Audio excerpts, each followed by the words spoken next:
All right, good morning, everyone, from a beautiful fall morning in New York City. Hope everyone is getting excited for the March 10 fossil fuels. Thanks for being here. If people could start putting in the chat your name, where you're from, anything you want to say about why you're joining the live stream this morning, maybe if you'll be in New York City at the march.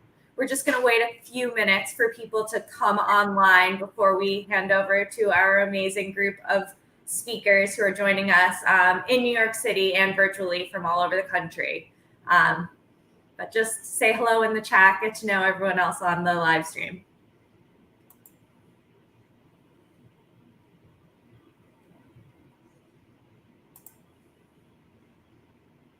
Awesome. Hi, Samuel.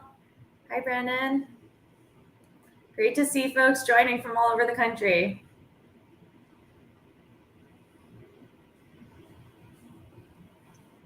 Hello to everyone joining. Welcome. Good morning.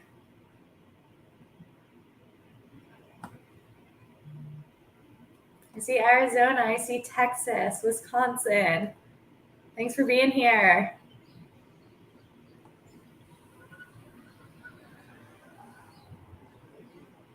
Maryland, nice. Hoping to see some of you in person at the march as well in just a few hours. Those who aren't in New York City, it's great to see you virtually. Thanks for being here. Awesome, Mark. Looking forward to seeing you at the march. Hi, Marty.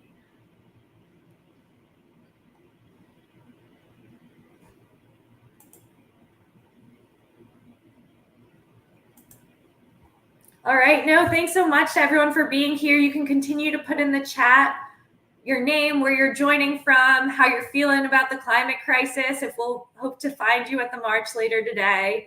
Really appreciate you all taking the time to have some coffee with us, get pumped up for the march this afternoon. So as many of you know, this week is the UN General Assembly, including the UN Secretary General Antonio Guterres' UN Climate Ambition Summit. This is a really important point, a really important inflection point for the fight to work to stop the climate crisis, because the Secretary General has made it very clear that world leaders must show up with commitments to turn the needle on fossil fuels. And we all know that fossil fuels aren't only about the climate crisis. They also really affect the communities where these fossil fuels are produced, where oil and gas is fracked, where it's transported in pipelines across the country, where along the Gulf Coast of Texas and Louisiana, it's liquefied, it's shipped overseas, it's sometimes transported in other forms as well. And in addition to really compromising a safe and livable planet, the production of fossil fuels, oil, coal, gas, have really real impacts on communities. And the fights are all unique across the country, but the struggle at heart is the same. Everyone wants to have clean air to breathe, good, healthy jobs for themselves and their families, a healthy environment for their kids to play.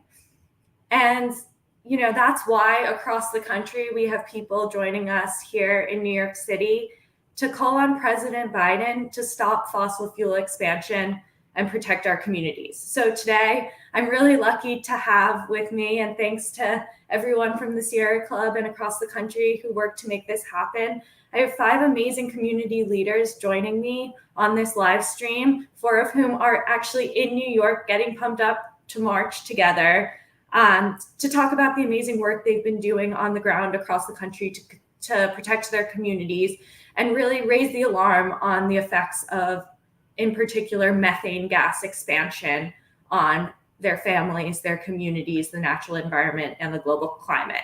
So we'll be hearing from folks fighting in the Gulf and New Jersey to end liquefied methane gas or LNG exports, and also in Appalachia to stop the Mountain Valley Pipeline. So I'm really excited to introduce some of our speakers, starting with James Hyatt. James, over to you. Will you tell us a little bit about who you are, where you're coming from, and why you're in New York today. Yeah, thank you all so much. My name is James Hyde. I'm the director of For Better Bayou, which is based in Southwest Louisiana. And we're here today joining in solidarity with communities from across the country and really across the world who are calling to an end of the dependency on fossil fuels. In Southwest Louisiana, we have many refineries and petrochem facilities that have polluted and destroyed the environment for decades. And now there's this plan to place at least 8 more of these methane gas export terminals right on our coast. There's 8 operating in the country right now, and 3 of them happen to be in Southwest Louisiana. So we're here joining with communities from around the world saying enough is enough. We cannot afford to put more burdens on overburdened communities, and no one should have to live next to a roaring, dangerous, polluting facility. And so we stand in solidarity with folks across the country saying, asking, demanding that President Biden do what he can. He can do more. If he wants to be the climate president, he has got to actually do something with teeth, like stop building more fossil fuel infrastructure, especially in overburdened communities. Happy to be here. And it's going to be a beautiful day. So I'm just so excited to be joining all of y'all. Thank you. Thanks, James. Great to see you here in New York. And thanks for starting us off with a powerful message of enough is enough. So over to you, Betty. Hi, everybody. My name is Betty Billiot. I am a field organizer for the Sierra Club. I'm also a citizen of the United Hominid Nation in South Louisiana.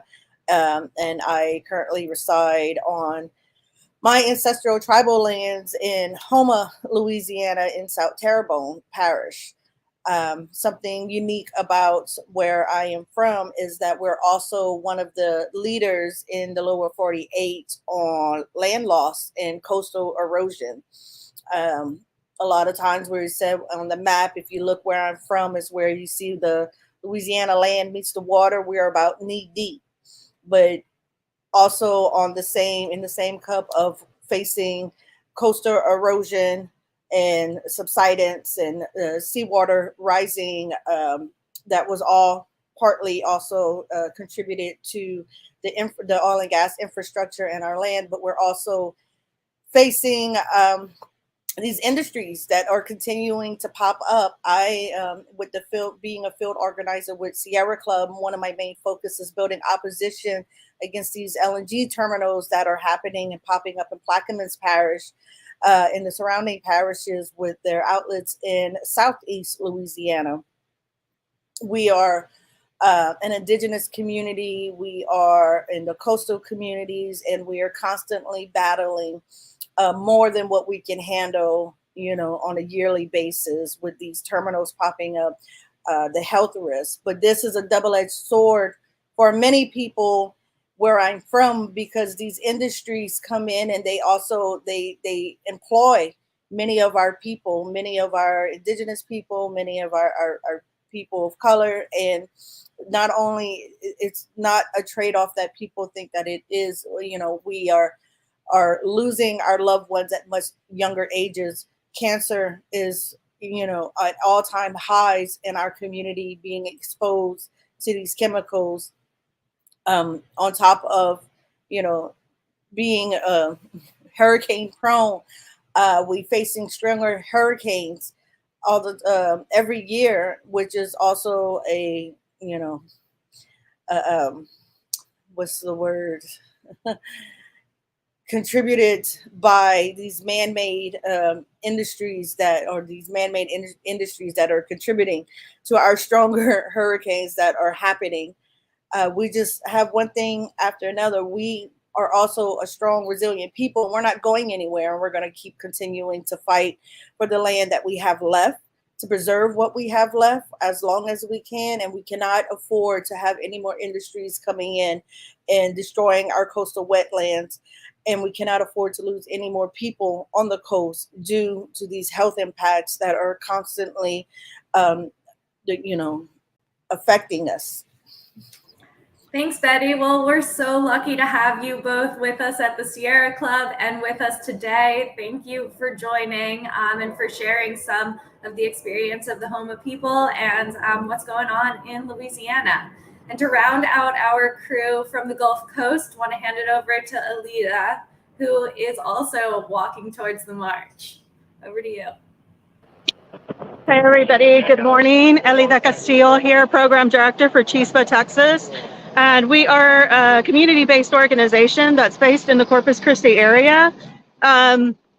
But we work a lot with the community in Gregory, Texas, which is right down the street from where I live in my small town. And the thing is that these industries come into our towns promising so many benefits, like jobs, that they're going to take care of our environment, that they started a good neighbor program. And all we see is like how much they are exploiting people's needs. And, they are causing so much damage to our environment. They are hurting our health. Betty and James have mentioned, the cancers in our communities. So many people are dying and our towns are dying. We are not seeing the promise of good jobs. We are not seeing fracked gas as a clean energy fuel.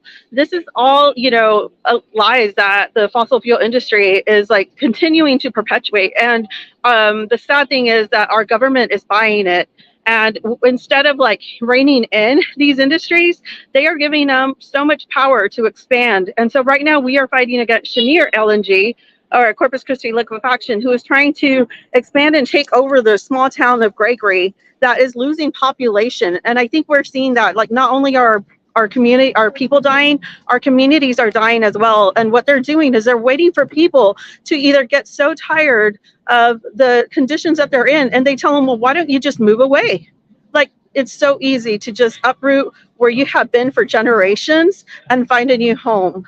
And they're just, they're vultures. They're preying on our communities. They're preying on the needs of people to have like good jobs, and they're selling lies to our decision makers. So it is so amazing to be on this call with everybody.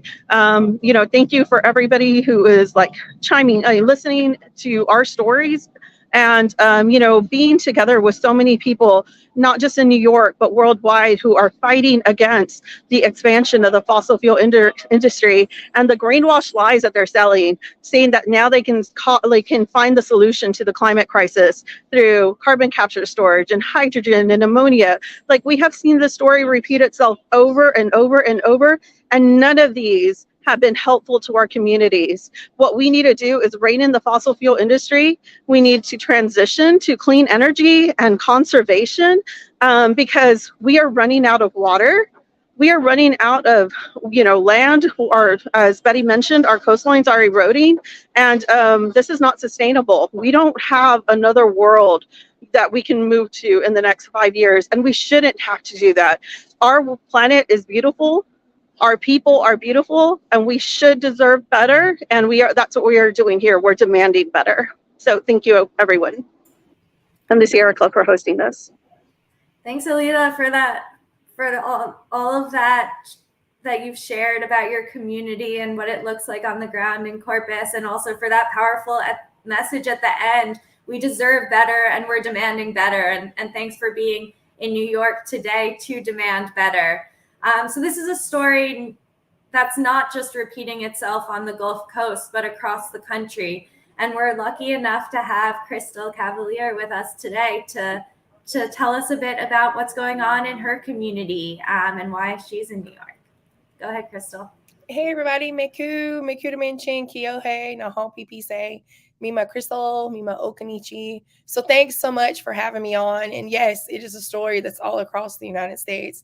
The Mountain Valley Pipeline and the Mountain Valley Pipeline Southgate Extension, they're coming through our communities.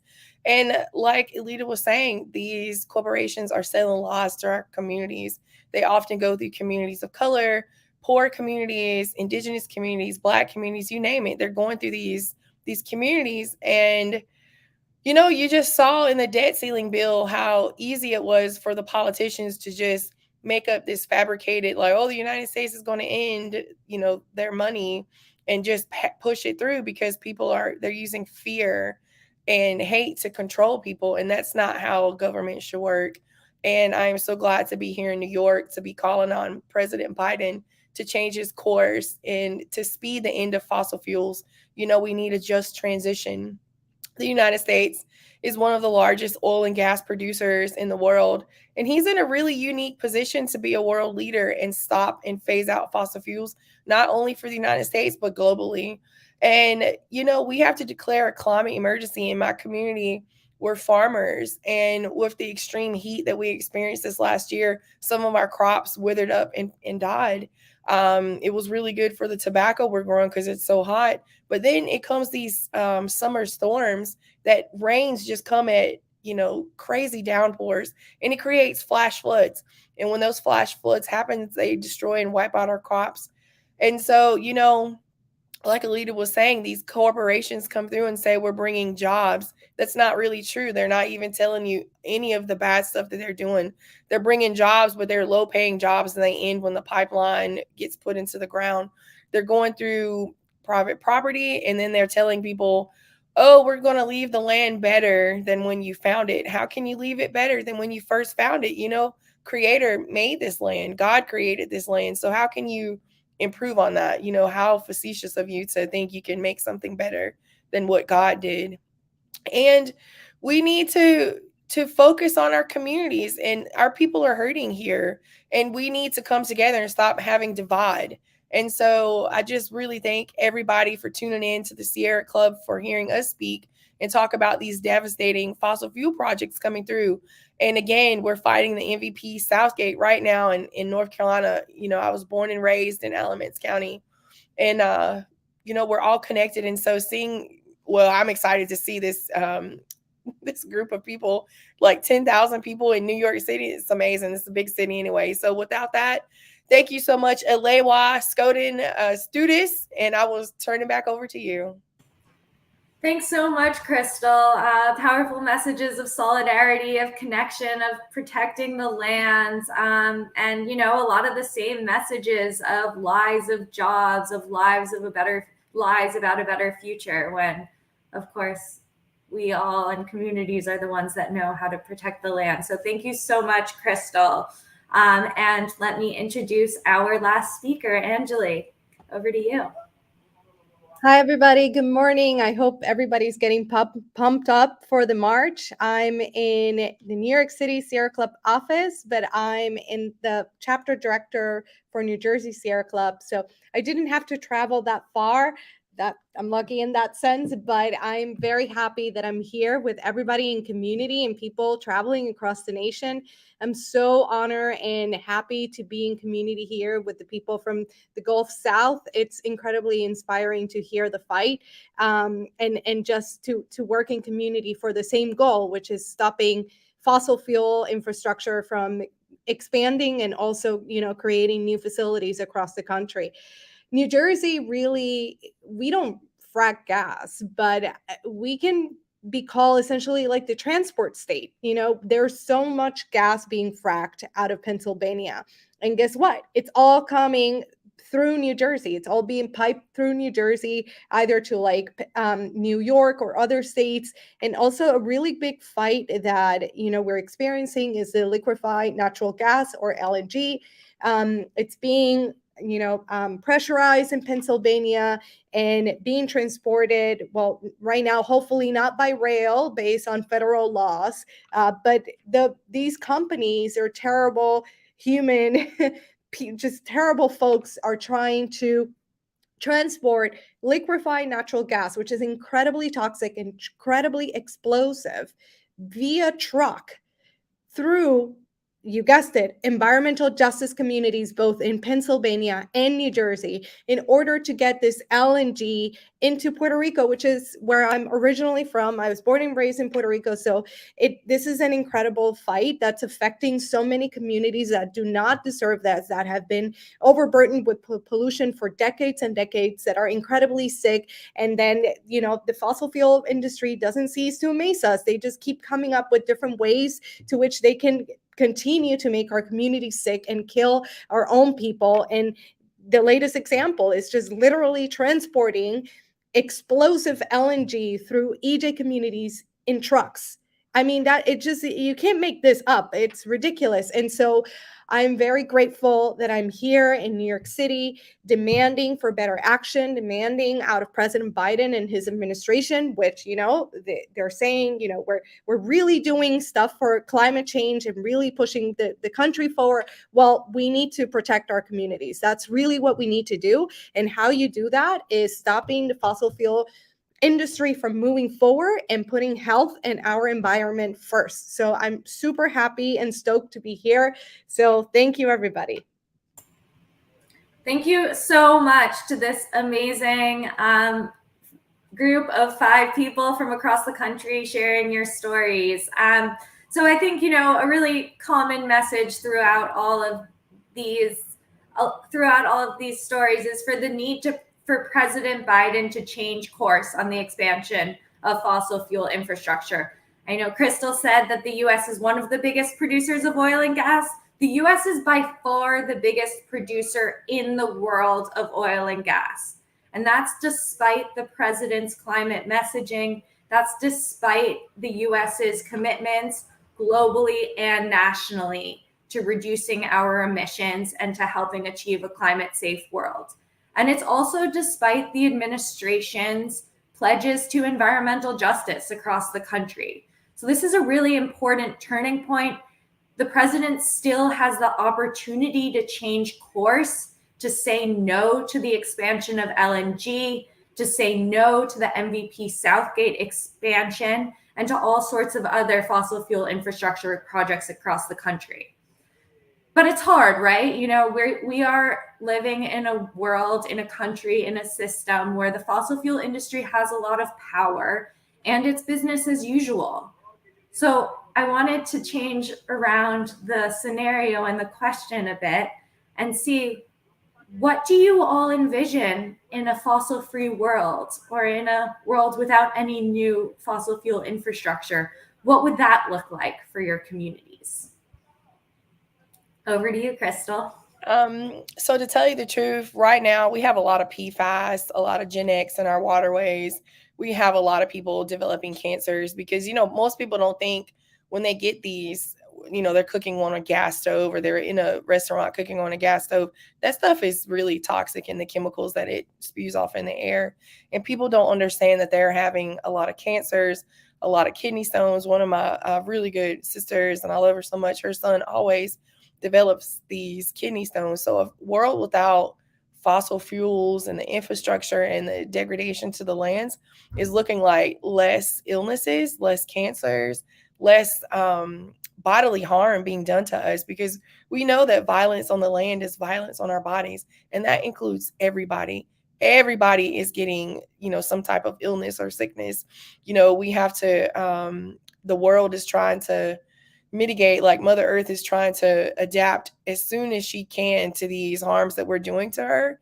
And she's not adapting fast enough at the rate that they're producing them. And so I'm seeing a world free of illness and sickness, and that we can live a healthy and better life with truly organic food that doesn't have toxic chemicals raining down on them, or we're drinking toxic waters thinking we're drinking, good water. And, when you drink reverse osmosis, that water, that life has been filtered out of the water. And so I'm just saying pure, clean environment. It's going to take us a long time to get back to where everything is free from pollution. So yeah, thanks so much. Thanks, Crystal. That's pretty compelling. A world free of illness and sickness, and truly clean water and healthy food. Angeli, what do you see?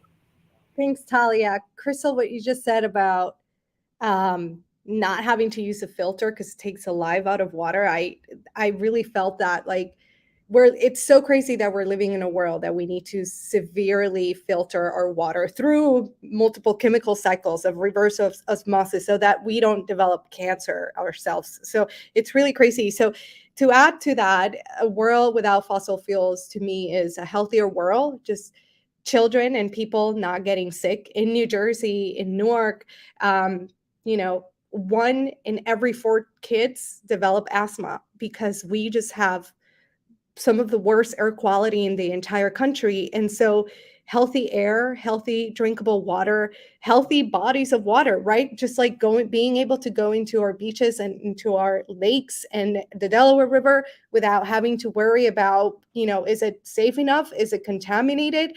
I think that would be the most amazing thing. And just to make it very New Jersey specific, just New Jersey's kind of famous of like, you go down the turnpike and you see, all of this industrial sites and all of this pollution. Well, some of the turnpike, yes, that is the reality of New Jersey, pretty industrial, especially closer to the city. So being able to drive down south in Jersey and just seeing a lot of open space and forests and just, nature, right? So for us to be able to really enjoy our world and our environment in a healthy way. Thanks. Thanks, Angeli. Enjoy our world and our environment. That sounds pretty good. Alita, I'll pass it to you next. I think we have seen it, right? Like, we haven't been exporting LNG or liquefied natural gas, frack gas, until it's been maybe 6-7 years. So I think we've seen the way our communities look when you don't have ship traffic eroding your coastline, destroying your acreage of seagrasses, your fish ecosystems and nurseries where people could go and fish and not worry about the contamination of their food. And I think, to take an example of what we experienced recently with COVID, we saw how much we have to depend on, keeping things local. And so I would like to see that, more investment in our communities and not BS, community benefits agreements where the oil industry agrees to follow certain guidelines because nobody holds them accountable. So I would like to see first accountability of a lot of these industries. Don't make it so easy for them to write the rules and laws and regulations that they have to follow, because their lobbyists are over there every day, writing the rules. So I think holding them accountable, having people in office who, put people over profit, who put our planet over profit. And I think, just being able to drink the water from your tap, even if with that, we rely on cleaning it with chlorine to kill all the bacteria and things in there. And it's just how does that make any sense? We are consuming so many bad things that you think should be, safe for you to consume. And right now, we don't even know if we could grow our own fruits and vegetables because these industries the way that permits are written, it doesn't take into account things on a cumulative impact. So they're giving them air permits, water permits, soil permit, everything is separate. And it's not what goes up does come down, as Crystal mentioned, and that comes into our water and it falls on our soil. And then ultimately it ends up in our bodies. And so I would like to just see this transition where we're dependent on each other, on the earth, because we have seen that. And I would, as naive as it sounds, I would like to see a little bit more of a return to that. Having green spaces and, other countries are able to do it. So why can't we? Why can't we invest in our people and invest in nature and green spaces and mass transportation that we don't have to drive everywhere, instead of creating this culture of consumerism and dependency on cars and traffic and things like that. So that's what I would like to see, going forward. Thanks, Alita. Really compelling vision. I'm also loving all of the conversation in the chat. Keep that up. Thank you. Next, I'll go to Betty. What does a fossil-free future look like to you?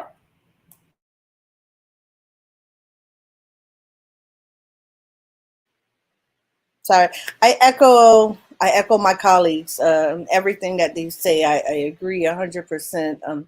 I would love to envision a world where we return to our roots and our plants and Mother Nature to heal ourselves outside of these industries, jobs that are not robbing years off of our lives, off of our people's lives, or working in some of those dangerous situations, just having to do away with that.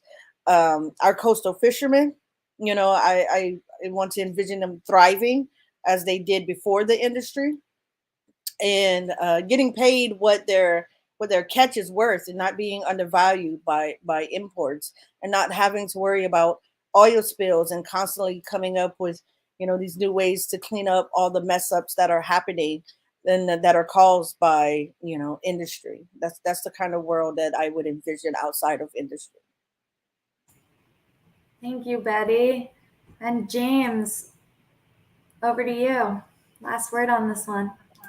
Thank you. I think that's so many. I agree so much. Like this disconnection that we have between where our food comes from, how we live in this world, that we are somehow we box ourselves in. We go from a car to a building to a car, but this world has been around and has been thriving before we got a hold of fossil fuels and became so dependent on this. But there's not a compromise between fossil fuels and then the Stone Age, where we have to beat our clothes on rocks to clean it. It's not an either or, and it's not going to be a switch that's going to be flipped off. I mean, we're going to have to transition, and the fact that we, instead of actively transitioning, we have folks like President Biden who want to continue down this road and think, well, we can just squeeze out a little bit more. We can just squeeze out a little bit more.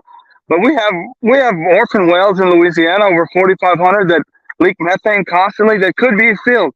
It's a remnant from the big fossil fuel companies that have sold the wells over and over and over to smaller LLCs that go bankrupt, and then the people are stuck cleaning up big oil profit. They make all the profit, and the people get stuck cleaning it up.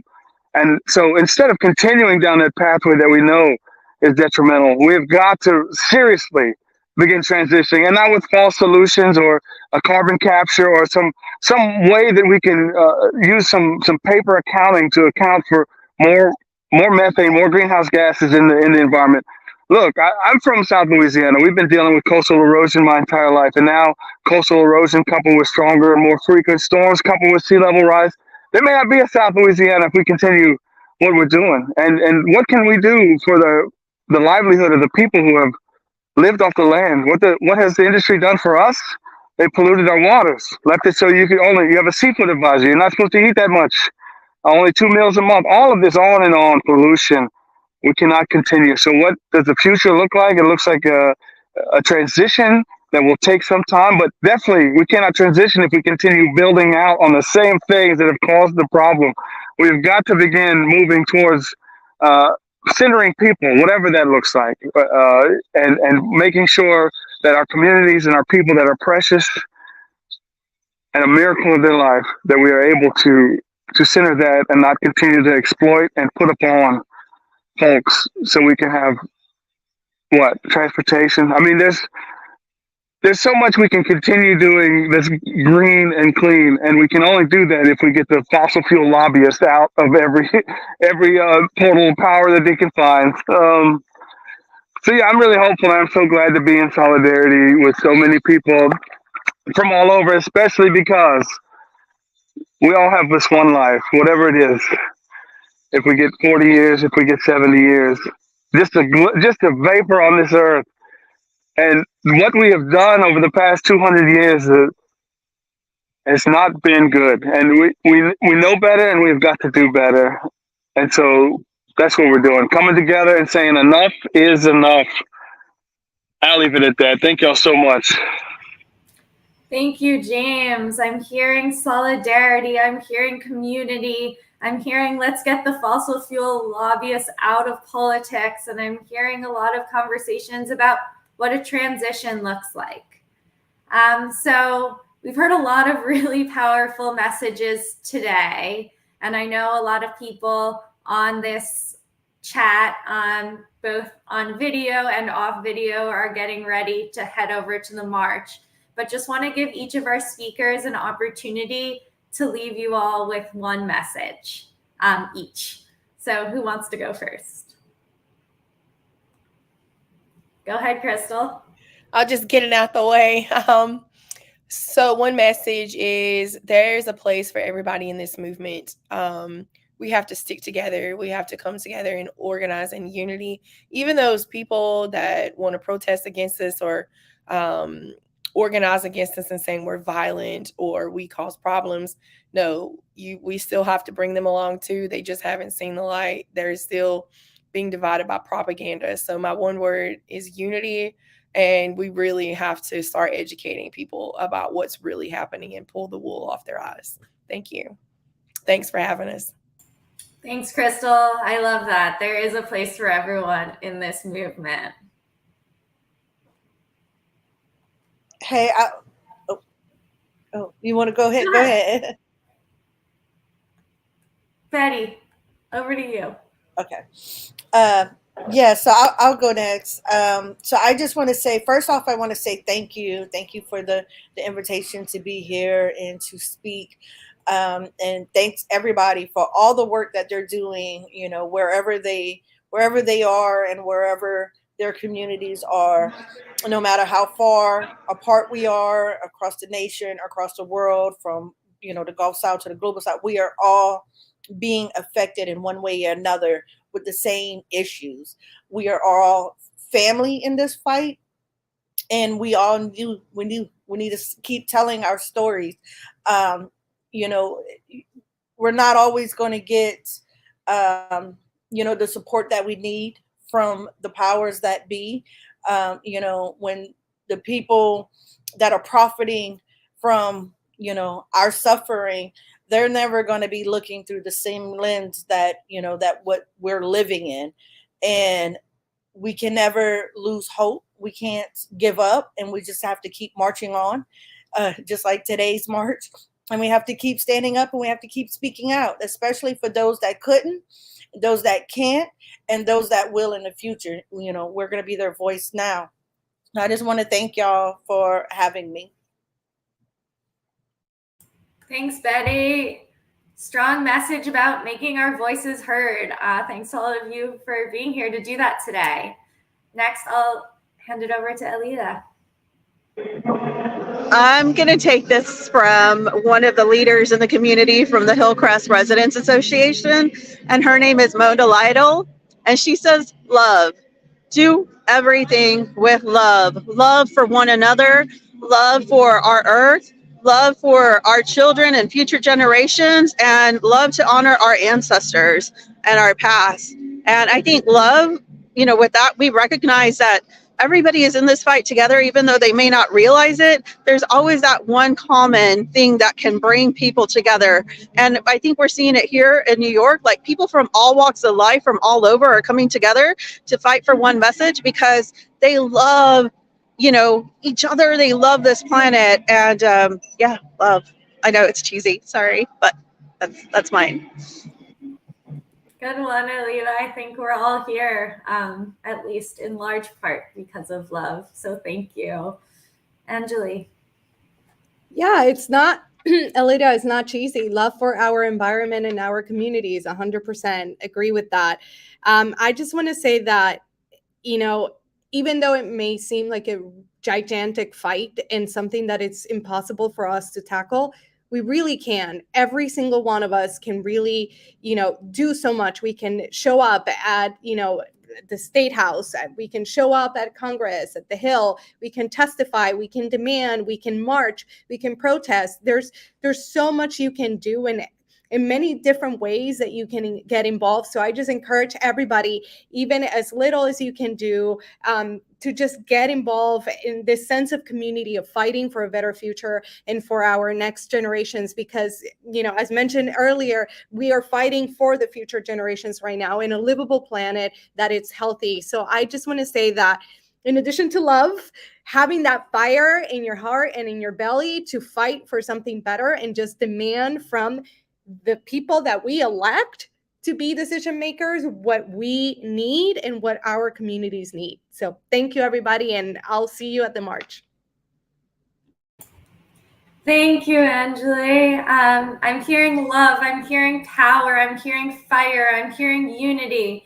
I'm hearing really a common message that all of our speakers are leaving you with, which is that we all have a place in this movement, and we have a lot of power on our own, but especially when we work together across communities, across geographies, when we all come together in person and virtually. this is a powerful industry we're fighting against. There are a lot of fossil fuel lobbyists, as James might say, but we have so much power and ability to change the course of fossil fuel expansion, to change the course of destruction of communities and our environment. So thanks so much to all of you for being here. And you can look in the chat. You can get involved in the fight to end fossil fuels in multiple ways. We have some great links in the chat to some of the organizations that our speakers are involved with. And also, you can, if you want to get even more involved, you can text in all caps, "No Dirty Fuels" to 69866. Hope to see some of you on the streets later today. And thanks so much for joining us.